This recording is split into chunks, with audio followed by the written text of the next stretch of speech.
Can you see it? Mm-hmm.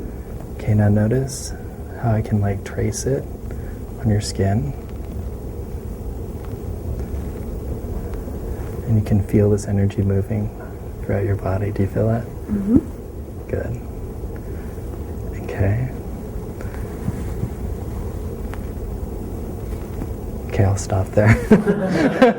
The October Man sequence has been one of the most intensely debated seduction methods since its invention. The initial reference to it came from the book The Game back in 2008, while mentioning it was way too dangerous to be used on any woman. And today we are going to watch the only known demonstration of the man who invented it and reveal everything so that you can make up your mind about whether or not it is ethical to use such hypnotic technology.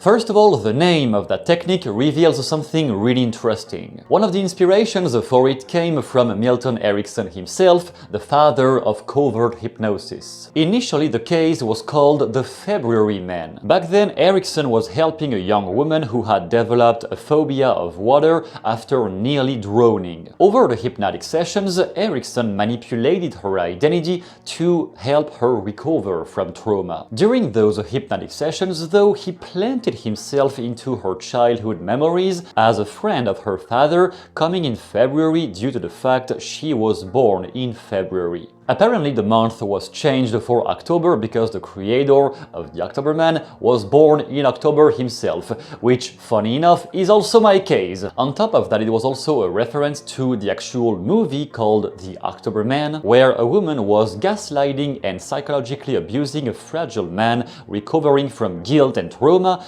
covertly reinforcing self-doubt and emotional instability in him to better control him. And you may wonder, what does all of that has to do with seduction? Well, in the original material, the method was presented as a way to create an alternative sexual identity in the woman you want to seduce and linking that to you so that her behavior changes whenever she is with you. And in the brief demonstration we have of this, he was using a simple mental game known as the strawberry field, well known in the pickup artist community, allowing you to bring the topic of sexuality into the conversation in a playful and really non-intrusive way. So, yeah, so that corresponds to your sexuality. So what is it about sex that you enjoy? I like the excitement. Excitement? Really? I like the rush. I like the how rush. It makes me feel sexy. Okay. So when you're feeling the excitement and feeling the rush and feeling sexy, what is it like?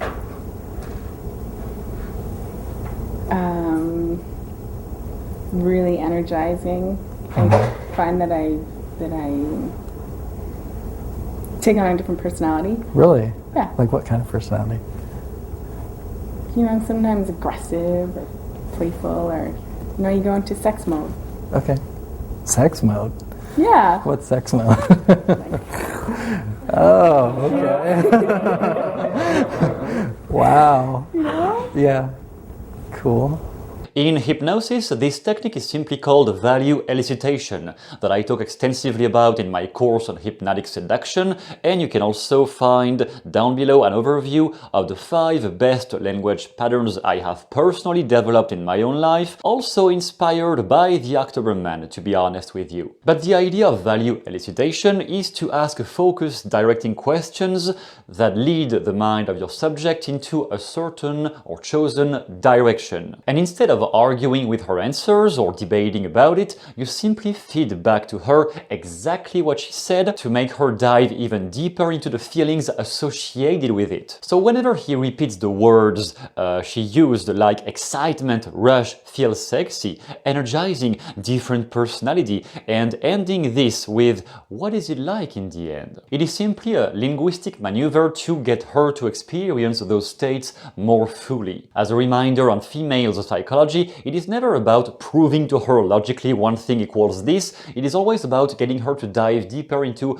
her own emotional cycles up to the point where she gets more comfortable around you and even wants more things to happen between the two of you. And it is really important here because one of the foundations he talks about in the original material is to frame the interaction as a simple teaching scenario that helps suppressing the critical factor. Some of the earliest research on hypnotic mind control in America were conducted by George Estabrooks, who discovered hypnosis was easier when you used a disguised or non-consensual hypnotic induction. He said hypnosis could be initiated through deceptive means such as framing it as a relaxation exercise or medical test to achieve a trance state without the subject's knowledge or agreement, targeting susceptible individuals first. However, so far it is pretty harmless, and you may have guessed that already from the demonstration. If you choose to use that with a simple sexual stimulation, that is no big deal in the end. Where it could get really messed up though, and I guess this is the reason why they stopped using it,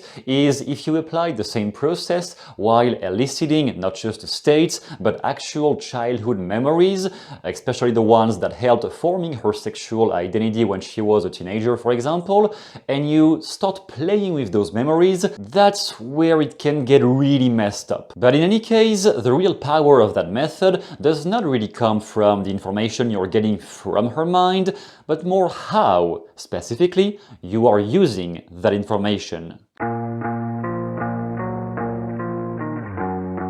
So if you were to take, see how, this feeling that you have, if you were to take this feeling and give it a color or an energy, what would it be? Red. Red? And how would it look? Like really bright? Yeah.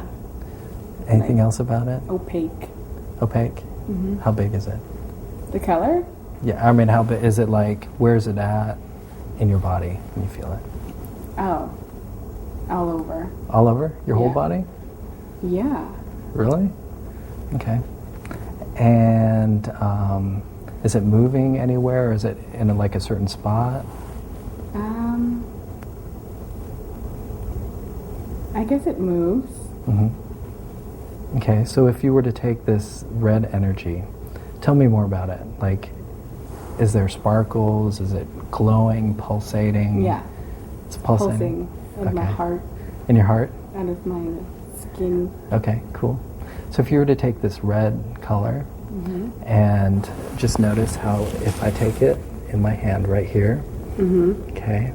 Here we get into the core of the method with the creation of a symbol. In hypnosis, symbols are often used to further develop and bypass the critical factor more easily. If I tell someone to feel what it feels like to have an orgasm right now or feel horny right now in front of me, there might be way too much resistance from her mind, especially if there are people around. But if it is a symbol though, it may simply look like some relaxation exercise or some mental trip to just feel good. If it is framed like this, you just suppress the critical factor. And if it is a symbol associated with the feeling and not the actual feeling named with the word itself, then there is no more critical factor. Why not trying it? As he's making her describe her own symbol, it is not about imposing something, it is about utilizing what is already there inside their head, basics of covert hypnosis. Then he's also getting her to start diving into a trance, especially with the tone of his voice. He said tonality is important as well. You want to develop a slow rhythmic pace with pauses that can virtually beat times. Your tone, low and relaxing, soothing their logical mind to sleep. And also notice when he talks about a feeling, he's already pointing with the tips of his fingers at her belly. So it is already starting to plant the encore or framing the interaction to start planting the encore that he is going to manipulate just right now. So if you were to take this red color and just notice how if I take it in my hand right here, okay, and imagine that I'm holding this red pulsing ball of light, this energy just right here.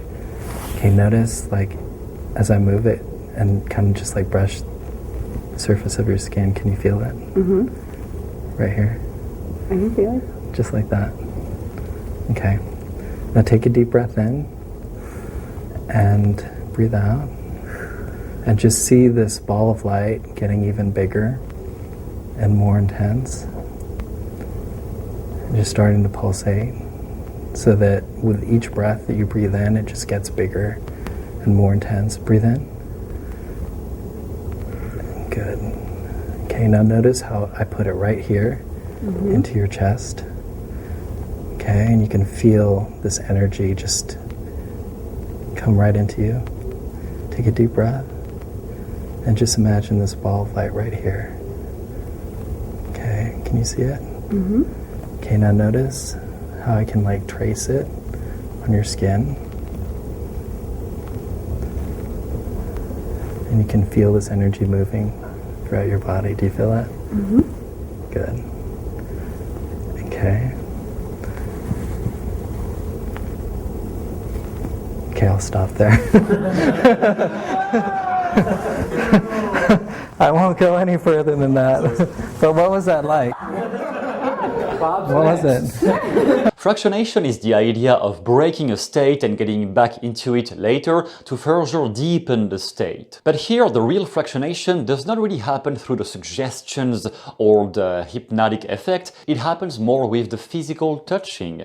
And I think this is what most guys miss from that method. When he tells her to imagine the symbol with his fingers, he's already planting the anchor with his fingers and preparing the actual touching once she will have visualized this. Then pulling the symbol out and back inside and out and back inside multiple times, this is what creates the fractionation or the deepening effect. He apparently developed this idea of mixing visualization and suggestions with erotic touching by reading about the Lomi Lomi massage explained in books like The Secret Science Behind Miracles, talking about the Huna philosophies, that when you combine hypnosis with physical pressure, you can create way deeper altered states of consciousness even in somebody you barely know. Through experimenting with this, he even ended up saying that he presupposed in the beginning when studying under Ralph Jeffries that the mind was responsible for everything, so lead the mind and the body will follow, but later he shifted his opinion to say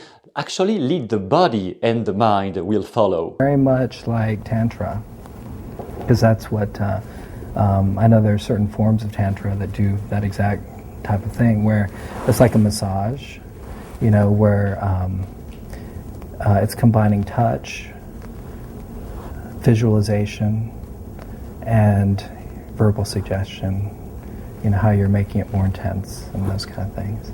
But learning about all of this, you might just think it is inoffensive and just a playful game, so why is there so much discussion about it?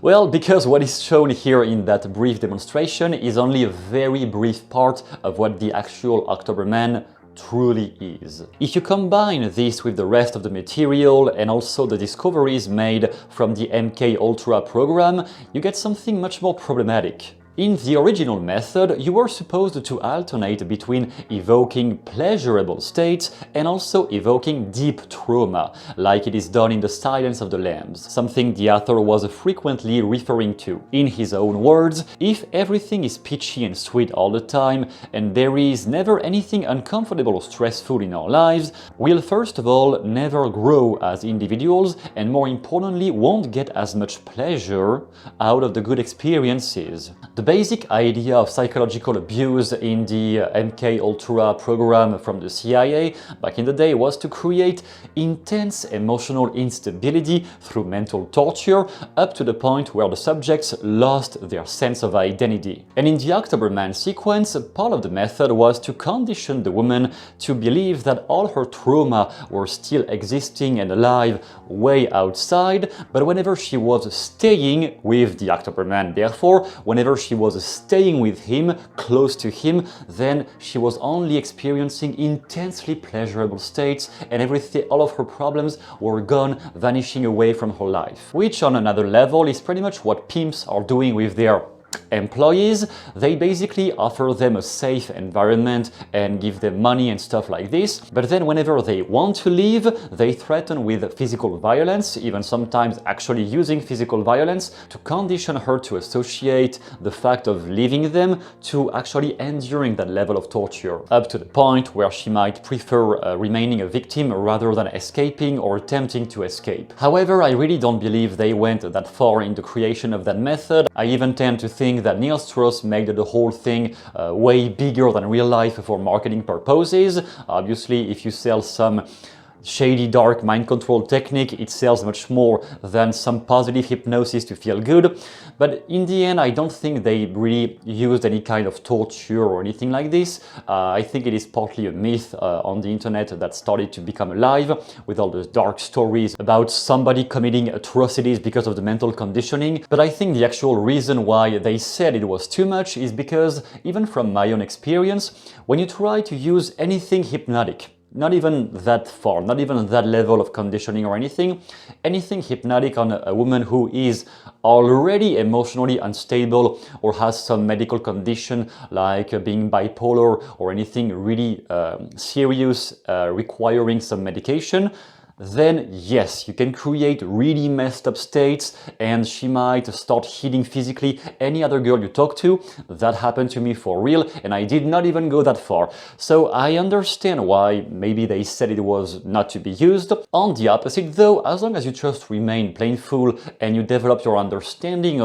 basic understanding of human beings, and you just spot those women ahead before trying anything, there is no reason you might create negative consequences. It might just remain into the realm of a positive exchange within a man and a woman. And if you want something you can use right away without going through all the inductions, all the complex hypnotic stuff, you have 5 basic language patterns you can find down below. They are inspired by value elicitation and by the October Man, and they are things I have used personally with great benefit into my own dating life. It is down below if you want to download them, waiting for you to read that. I tell you, thank you very much for watching, and ask any questions if you have in the comments, and see you soon in the next video.